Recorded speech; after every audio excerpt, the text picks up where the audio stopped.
Muy buenos días, estimados amigos, amigas. El Congreso de la República modificó el Código Civil ayer por la tarde y eleva de 14 a 18 años la edad mínima en las mujeres para poder contraer matrimonio.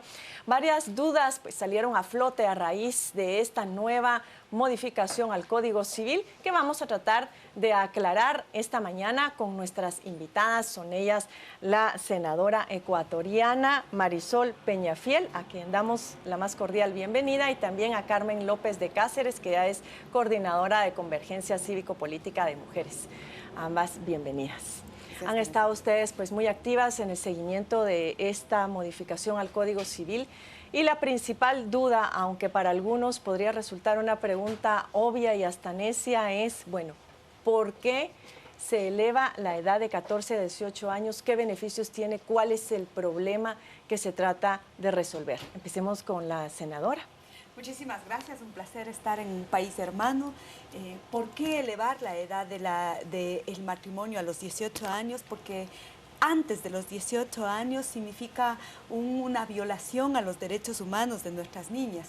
Las niñas no están en esa edad antes de los 14, 12, en mi país era 12, la edad autorizada para contraer matrimonio con el consentimiento de los padres. Y digo, antes de esa edad, una niña no puede resolver los problemas de la construcción de una familia. Eso significaba que la decisión no toma una niña, porque el matrimonio es consentimiento libre, consentimiento voluntario. En el caso de las niñas, quien decide son los adultos, son sus padres. Quien decide es muchas de las veces quien agrede en su integridad física, psicológica y sexual, porque muchos de ellos también tiene otro resultado que son embarazos adolescentes. Por lo tanto, ¿para qué elevar? Para garantizar la vida de las niñas, para no interrumpir su desarrollo evolutivo de lo que una niña debe vivir. Una niña criando una niña no es lo que aspiramos para garantizar una vida con dignidad. Ahora bien, en esto de tratar de evitar, porque una niña no estaría preparada, hay factores tanto biológicos como de madurez psicológica, como decía la senadora, que permite o no el poder estructurar una familia y desarrollar ese rol. Pero estamos partiendo de una premisa fundamental, y es que todas nuestras niñas acá en Guatemala tienen niñez. Sabemos de antemano que ese es uno de los principales problemas en nuestro país. No tienen niñez. Es decir, desde que nacen tienen que dedicarse a las tareas del hogar a edades muy tempranas. Tienen que estar ya ayudando en la cocina, ayudando a cuidar los hermanos, ayudando a cuidar la siembra. Entonces, ¿no sería que primero tendríamos que entrar a resolver ese problema? Y quiero decir, yo voy a ser hoy de abogado del diablo porque ayer estuve dando mucho seguimiento a los comentarios que surgieron inmediatamente después de la aprobación de esta modificación.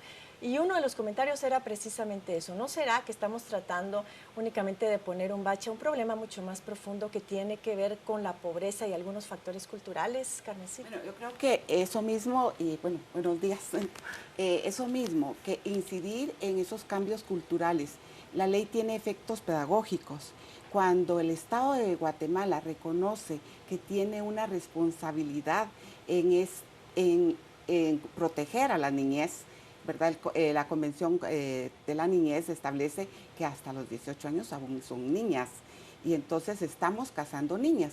En cambio, no le damos el derecho a elegir y ser electas, ¿verdad? Eso está limitado. Consideramos que es un elemento que va a contribuir, no va a resolverlo, ¿verdad? Pero sí, como bien decía la senadora, el matrimonio es una decisión libre, ¿verdad? De un hombre y una mujer para constituir una de las formas de familia que reconoce nuestra legislación, ¿verdad? Pero a contribuir cuando uno piensa, bueno, está bien, hay que ir formando, hay que ir educando, pero eso sucede cuando hay Estado. Pero cuando el Estado está ausente de la mayor parte del territorio nacional, solamente la aprobación de la ley en sí misma, sin una institucionalidad capaz de hacer ese proceso formativo, ¿cuál podría ser el impacto entonces que podríamos esperar? Yo lo que veo es que es un principio, es un inicio, ¿verdad? De ese reconocimiento de la responsabilidad de crear una familia. No es fácil. que tenemos otras obligaciones. Y eso es un mensaje que estamos mandando a la sociedad. A mí me parece muy bien que el Estado, por lo menos formalmente, reconozca ya esa importancia. Y ya más tarde siempre hemos estado en esas luchas, que en las escuelas se enseñe derechos sexuales y reproductivos, derechos civiles, derechos económicos, pero principalmente derecho de familia, ¿verdad? Esas obligaciones, los derechos de la niñez. Entonces, tenemos que seguir en esa lucha, pero hay que empezar. Si el Estado también, en el organismo legislativo, ignora, y porque todo está anárquico, seguimos sin trabajar, sin actuar, entonces nunca vamos a iniciar. Este es un inicio, un mensaje que menos de 18 años no estamos preparadas, las mujeres ni los hombres, ¿verdad? No están preparados para formar una familia. Aquí también entran a jugar los factores culturales que conversábamos ahora antes de entrar al set. Factores culturales que tienen que ver tanto a nivel del contexto internacional y una cuestión como de modas, de cuestiones que dominan, ¿verdad?, en términos de valores, y también de factores culturales nacionales.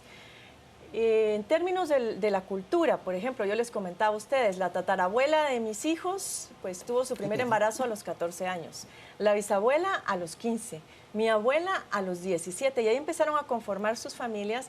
Fueron mujeres que nunca se quejaron de su situación, que lo vieron como algo normal porque era lo que miraban todo el tiempo, que nunca se quejaron de que nunca se les había dejado desarrollarse en la vida porque no habían tenido más oportunidades que el hecho de constituirse en madres de familia y en esposas.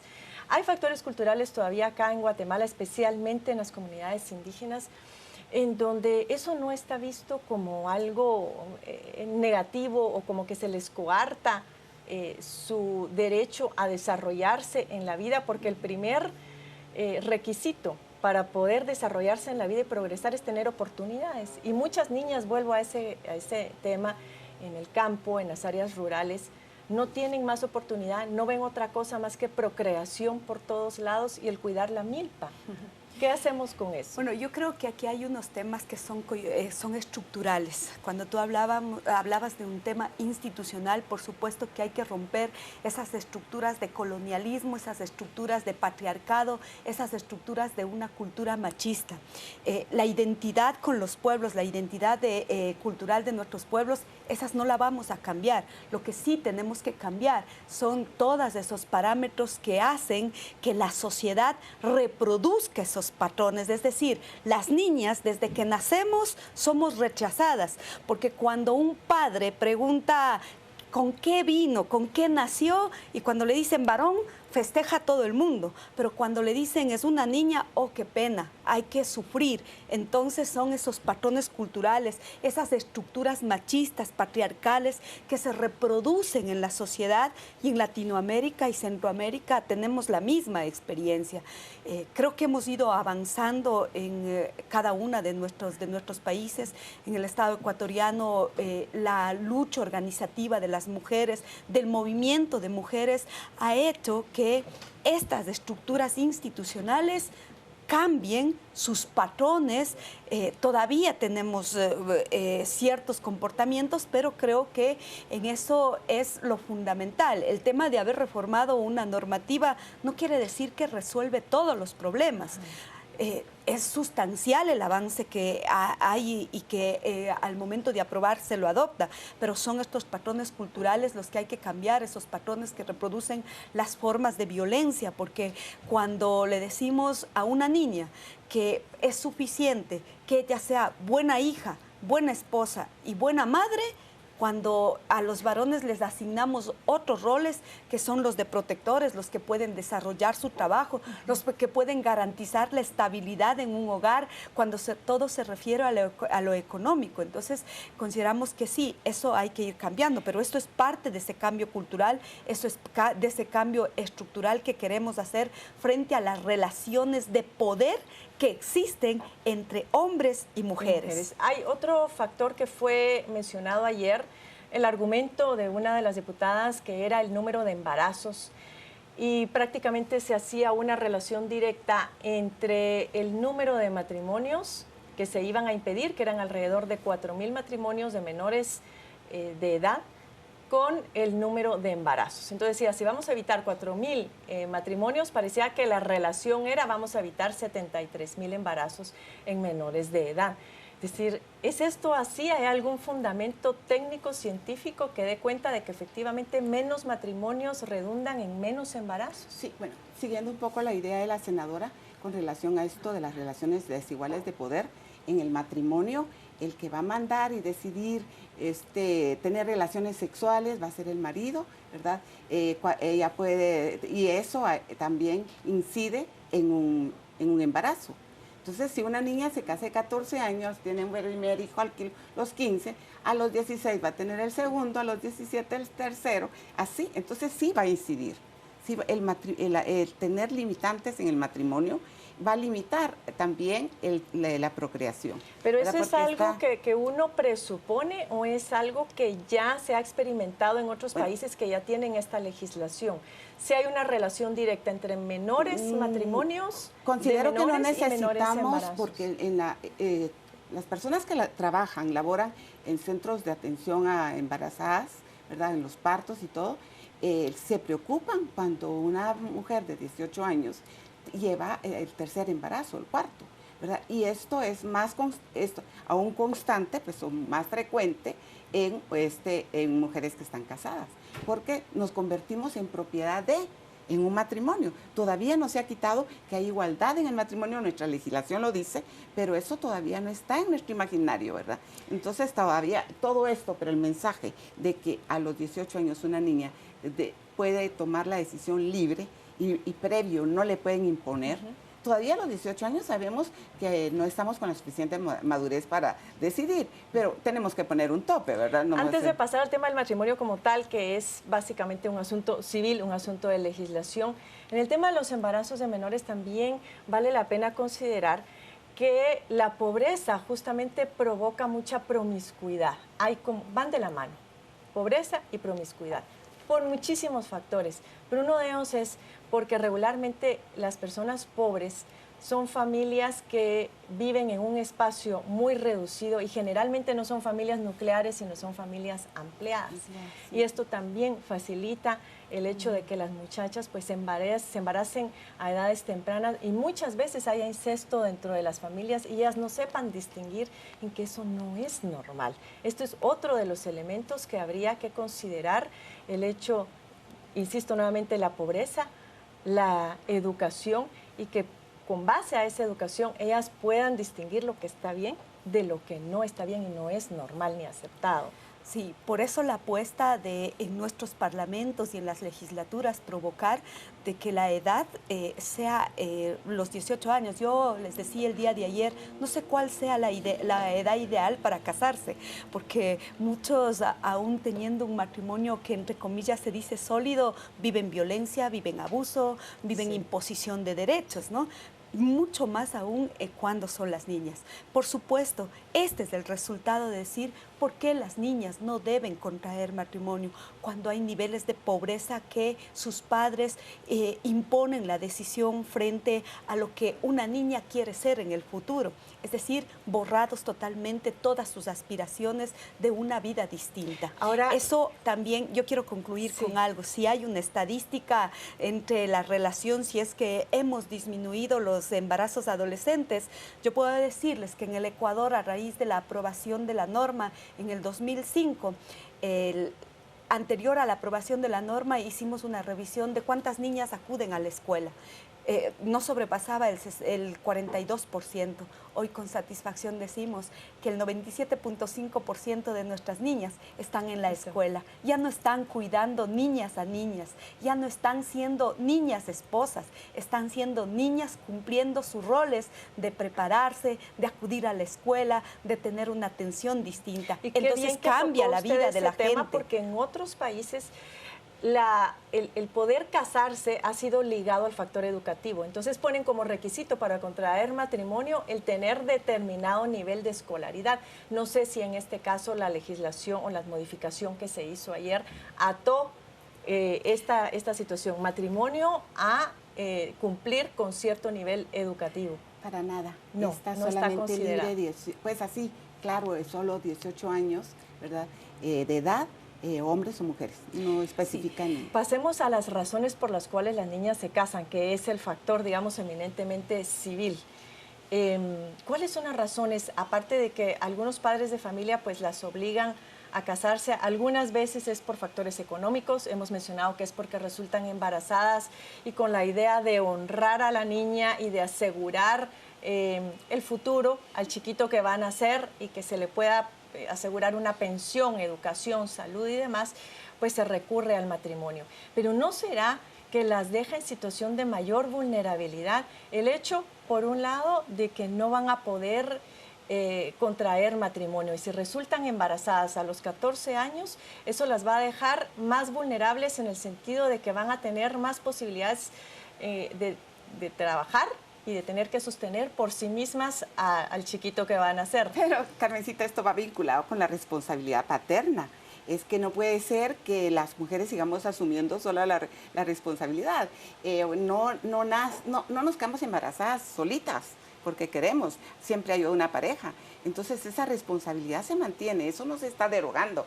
La obligación de mantener un hijo. Pero ya de por sí ahora en el país, en Guatemala, es uno de los países en donde más irresponsabilidad paterna hay. Si uno ve las cifras y las estadísticas de cuántos hogares de mujeres que son cabeza de familia, es impresionante en Guatemala, que tienen que sacar adelante a sus hijos, siendo que están casadas por lo civil.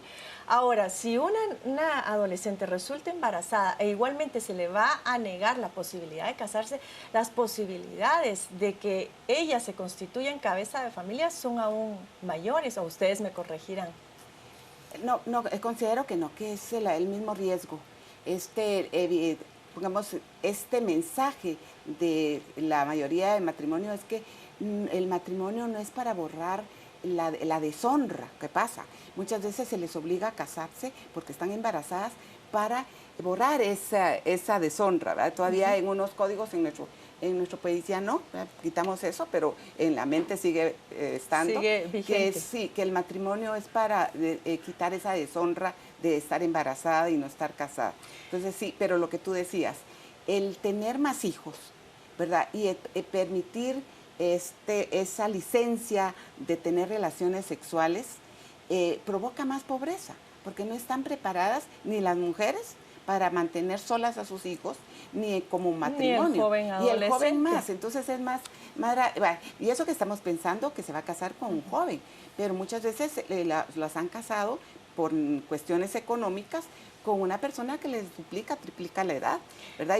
Y aquí en Guatemala hay historias de por una vaca, por un caballo, salió hace poco de un pueblo de Petén. Se nos ha terminado el tiempo y definitivamente vale la pena desagregar todo este análisis, ir mucho más al fondo de los hechos, pero me tengo que ir, así que muchísimas gracias, senadora, por habernos acompañado. A ustedes, solo decirle al país que esta norma no es suficiente por sí sola. Necesitamos cambiar otras normativas que garanticen el acceso en igualdad de condiciones, el acceso a educación, el acceso a programas de salud, de acceso en igualdad de condiciones, repito nuevamente, porque es importante eso. Entonces hay que cambiar las normativas que siguen reproduciendo esos mismos patrones de machismo. Las normas se construyen desde la necesidad de los hombres, las normas se construyen desde la necesidad de los adultos. Las normas tienen que construirse desde la necesidad y la demanda de los derechos de las mujeres, de los niños, de las niñas y por supuesto de los hombres, es decir, de la sociedad en su conjunto. Pero hasta ahora no hay un solo dato que diga, por ejemplo, que 5 de cada 10 niños son abusados sexualmente. No lo hay. Gracias, senadora Peña. A la vez, para Carmen López de Cáceres, ya se nos terminó el tiempo. Gracias. Entonces, muchas gracias a ustedes por habernos acompañado, pero así es lamentablemente el tiempo en televisión. Estamos sumamente cronometrados y mucho más que atender en la agenda informativa de la mañana. Y para ello volvemos con Carolina y con Mario a la mesa principal. Tengan todos ustedes muy feliz fin de semana.